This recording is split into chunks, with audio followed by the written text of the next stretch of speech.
G'day YouTube, Warbles on a lot here.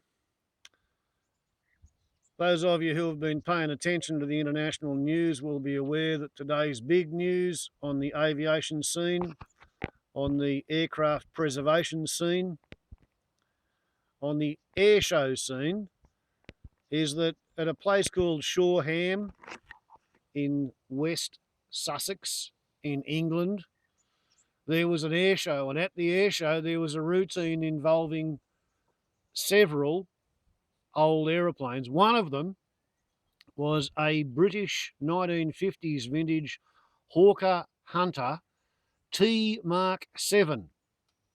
The T stands for trainer. That means it's got two seats side by side. What we're looking at is the Mid-Air Squadron's XL577/ registered G, that's British registration, G-XMHD. There's a picture of it flying between Kemble and Royal Naval Air Station Yeovilton in July 2014.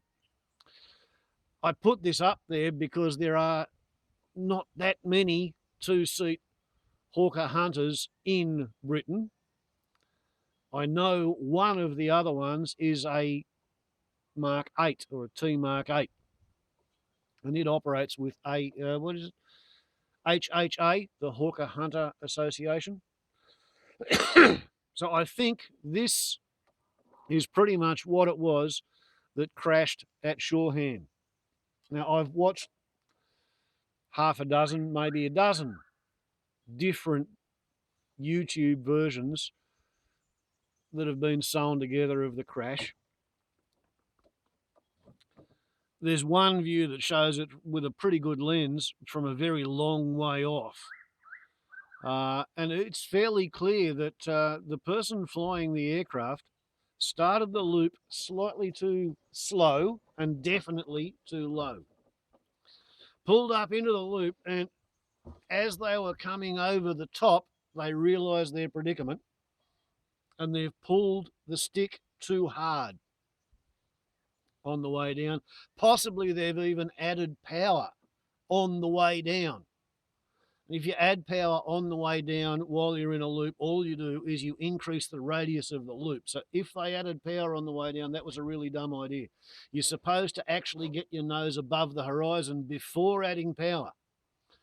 And it's fairly clear that this fella had his nose 5 degrees, maybe 10 degrees above the horizon, but he was still going down 20 degrees, tracking below the horizon. So there was like a 30-35 degree angle of attack difference between the direction he was going and the direction his wing was pointing. I have heard the name of the pilot. I immediately went and started having a look through my old copies of Aeroplane Monthly, and I can't come up with an article on a test pilot or an ex-RAF pilot which fits the name. So all I've got is a 2014 photograph of a Hawker Hunter T Mark 7 airborne in British skies. And on page 58 of October 2014's Aeroplane Monthly, there's a write-up, as I was saying, there's a write-up of the history of the aircraft in question. Hawker Hunter T-7 XL577/G XMHD is now a familiar part of the Mid-Air Squadron display team. Richard Paver tells its story. Mike Davis's Kemble-based Mid-Air Squadron has made a big impact on the UK airshow scene in 2014 with the introduction of a regular display flying of both Canberra PR9 XH134 and the team's first Hunter XL577. Both of these superbly restored vintage jets have been regularly displayed in 2014, and XH134 was a major feature in the 2014 issue of Aeroplane. XL577 is a Hunter T-7 that was built by Hawker Aircraft Limited at Blackpool and first flown by Frank Bullen on April 30, 1958. A total of 374 Hunters were built by Hawker's Squires Gate facility at Blackpool, and XL577 was one of the last to come off the production line before the factory closed in 1958 and production transferred to Kingston. Initially, XL577 went to number 19 maintenance unit at RAF St Athan for storage and was then issued to 229 operational conversion unit at RAF Chivener on August 25, 1958. Here it was used as a gunnery trainer and issued with the unit codes ES82. The aircraft remained at Chivener until November 1974, when 229 OCU and the aircraft XL577 moved to RAF Brawdy in West Wales. 2 years later, in November 1976, the OCU was renamed as the Tactical Weapons Unit, and XL577 remained on strength until April 1979, when it was flown to RAF Campbell for a major overhaul. After completion, the jet was allocated jointly to 237 OCU and 2 TWU at RAF Lossiemouth, but by March 81, XL577 was retired from service flying and relegated to a ground instructional airframe at the RAF College Cranwell, bearing the serial 8676M. In 1996, the aircraft was declared surplus and sold to Ronan Harvey, the chief executive of Delta Jets. It was dismantled, delivered by road to Campbell, where Delta Jets put the aircraft through a complete restoration to flying condition over the next 5 years. The project included the replacement of all the aircraft wiring and fuel tanks, and when completed, the jet was painted in the squadron markings of 92 Squadron's Blue Diamond display team.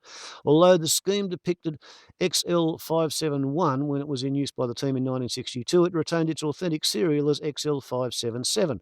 The aircraft returned to the skies as GBXKF on September 20, 2004, and was operated by a Delta Jet syndicate until 2009.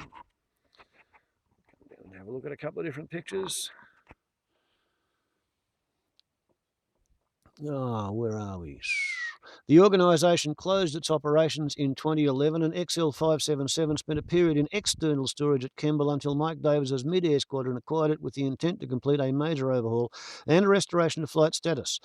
The aircraft was placed in the care of C2 Aviation, or maybe C squared, at Campbell, where Chris Vaughan, Charlie Kyle and their team gave the jet a complete overhaul in November 2013. It was given a repaint into the mid-air team colours of overall silver, and XL577 successfully flew again in March 2014, this time registered as GXMHD. Plans to return the mid-air squadron's second Hunter T-7, XL600 GRAXA-XGVETA, to the skies is taking slightly longer than anticipated due to the squadron's unprecedented booking schedule for the Canberra and Hunter this season. However, during August, T-7 XL573/GBVGH was temporarily loaned to the mid-air squadron and painted in the mid-air house colours in order to allow the team to fly their full 3-ship routine during the 2014 season. It is anticipated that XL600 will replace it for the 2015 season onwards. So it could have been XL600, could have been XL577. But anyway, that is pretty much precisely what the aeroplane that crashed looked like in terms of its form. How did the pilot survive? Well, as we said, he was in a fairly high rate of descent with a nose-up angle of attack when he hit the ground. So the tail is what hit first. When the tail hit, the engine and all the really hot stuff back there broke off. The next thing to hit is the bottom of the drop tanks, and there's another one on the other side there. So the drop tanks hit and split and threw their kerosene out, and that's why there were two separate perfect black smoky mushroom fireballs of the hydrocarbon-rich fuel-air mixture coming off the burnt drop tanks. And then there is a centre section fuselage tank as well between the air inlets. So that was the particular puddle of fuel which would have enveloped the cockpit from behind. But you've got the pilot wearing a Nomex fire retardant flight suit with Nomex gloves and a fiberglass helmet with a high impact plastic lens, sitting strapped on top of an ejection seat with his spine perfectly straight. So the vertical G-force of the cockpit floor hitting the ground, he was perfectly set up to survive that, and pretty well set up to survive the fireball as well. And I would expect that this section here would have more or less skidded and tumbled and rolled around and finally come to a stop. So if anybody was in a really good position and situation to be surviving, sitting in the centre of the centre fireball of a triple fireball display as this thing punches into the ground, mushes into the ground is the word. People have talked about, oh, you know, it was rocking from side to side. That was because each wingtip was kind of stalling in turn, and he was walking the rudders while trying to pull as much back stick as he could without actually totally stalling. He was mushing, he wasn't stalling, right? There is a difference.